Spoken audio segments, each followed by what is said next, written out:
दोस्तों, आज मैं आपको हज़रत मोहम्मद सल्लल्लाहु अलैहि वसल्लम और उनकी वालिदा के बारे में बताती हूँ। बीबी आमिना ने 7 साल बेवगी में गुजारा हज़रत अब्दुल्लाह के इंतकाल के बाद। हालांकि अब्दुल मुत्तलिब अपनी मासूम फरिश्ता सिफात बहू की खूब दिलजोई करते, लेकिन उनका गम कम नहीं होता था। वो अपने लाडले को खिलाती, पिलाती, प्यार करती और अपना गम हल्का करती।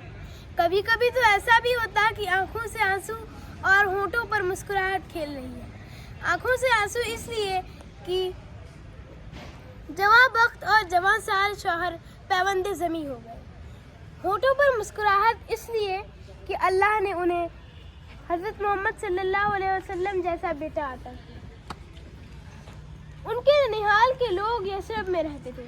बीबी आमिना को उनसे मिले हुए ज़माने हो गए। उन्होंने सोचा कि यशरब जाऊंगी तो उनसे भी मिल लूंगी। साथ साथ यशरब के ही करीब अबवा में हज़रत अब्दुल्लाह की कब्र है, उनकी कब्र की भी ज़ियारत हो जाएगी। इन्हीं ख्यालों के साथ बीबी आमिना मदीने के लिए रवाना हुई। उनके साथ में उम्मे ऐमन थी और उनकी आंखों का तारा हज़रत मोहम्मद सल्लल्लाहु अलैहि वसल्लम। बीबी आमिना जब मदीना पहुंचती हैं तो वैसे तो मदीना के सारे ही घराने मेहमान नवाज थे, लेकिन बनु नज्जार उसमें सबसे ज़्यादा मुमताज़ था।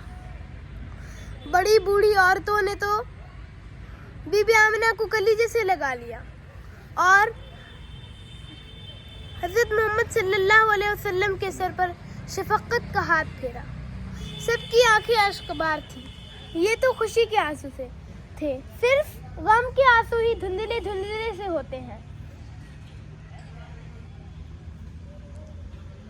मदीने के बच्चे इतने बाशऊर भी न थे, तो कोई किसी के साथ फैश कलामी के साथ पेश आ रहा है तो एक का हाथ तो दूसरे का गिरेबां, कोई खाक उड़ा रहा है तो कोई कंकरियां फेंक रहा है। हज़रत मोहम्मद सल्लल्लाहु अलैहि वसल्लम उन बच्चों के करीब भी ना फटकते। कोई बच्चा या तो तीर अंदाजी की मशक कर रहा हो तो उसका साथ देते, या तो फिर बनु अदी बिन नज्जार की बावली में तैरा करते। 1 महीना क़याम के बाद बीबी आमिना मक्का के लिए रवाना हुई और अबवा में हज़रत अब्दुल्लाह की कब्र थी तो उसकी भी ज़ियारत कर ली। कुछ इद्दत गम और कलीजे का हर ज़ख्म हरा हो गया, दिल की हर चोटें उभर आई। कुछ इद्दत गम, कुछ मौसम का असर, हर मंजिल में पानी बदलता रहा। इन्हीं बातों ने बीबी आमिना को बीमार डाल दिया। मर्ज बढ़ता रहा। शुरू में तो हर मर्ज मामूली होता है, लेकिन आइंदा जाकर के वो पेचीदगियां और उलझनें पैदा करता है। उम्मे ऐमन उन्हें ढाढ़स बनाती, हिम्मत देती और उन्हें तो अपने मरने से ज़्यादा गम इस बात का था कि मेरे मरने के बाद मेरे दिल के टुकड़े मोहम्मद की किफ़ालत कौन करेगा। यही गम उन्हें मरते दम खाया जा रहा था।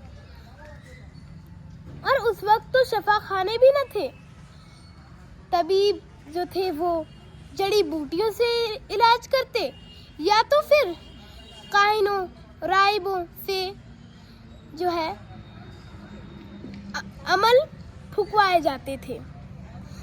और वहाँ परदेश में तो उनकी तीमारदारी के लिए था भी नहीं कोई, ले दे करके सिर्फ उम्मे ऐमन थी तो वही उनकी तीमारदारी करती थी। तो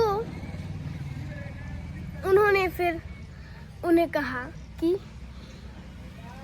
बीमार को इतना ज़्यादा भी परेशान न होना चाहिए, तुम्हारे चेहरे पर तो बहाली नज़र आती है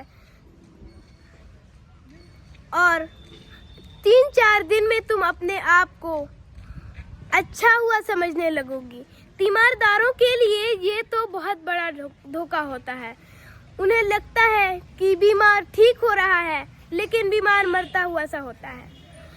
انہوں نے محمد کے سر پر آخری ہاتھ پھیرا، پھر وہ کچھ کہنا بھی چاہی تو شدت نزا نے ان کی زبان کو سن کر دیا۔ مکے سے انہیں کشاں کشاں بلا کر پھر جہاں 7 سال پہلے حضرت عبداللہ نے اپنی آخری سانس لی تھی، وہیں بی بی آمنہ بھی مدفون ہوئی۔ اور ام ایمن حضرت محمد صلی اللہ علیہ وسلم کو کتنی بھی انہیں تسلی کی باتیں کہتی، لیکن ایک یتیم بچے کے لیے ماں کے مرنے سے زیادہ غم اور کس چیز کا ہوتا ہے؟ جس پر گزرتی ہے وہی جانتا ہے۔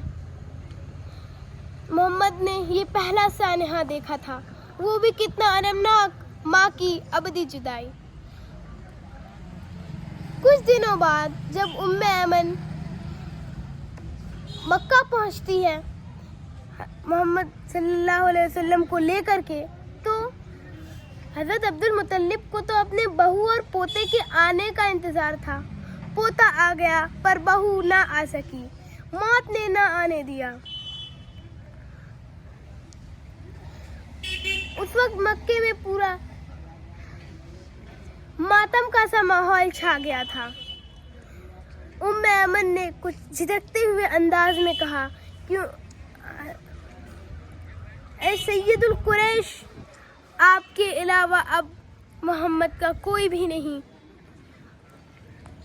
ماں کے مرنے کے قریب 1 سال بعد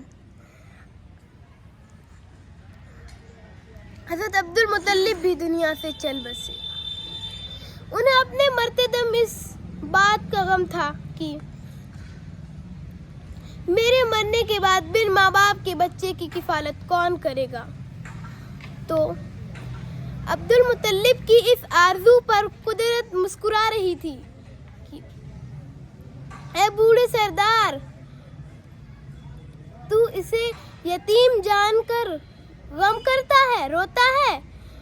اے بوڑھے سردار، یہ تو یتیموں کا والی اور غلاموں کا مولا ہے، اطمینان سے جان دے، محمد کا غم نہ کر، اس کے لیے تو اس کا خدا بہت کافی ہے۔ شکریہ۔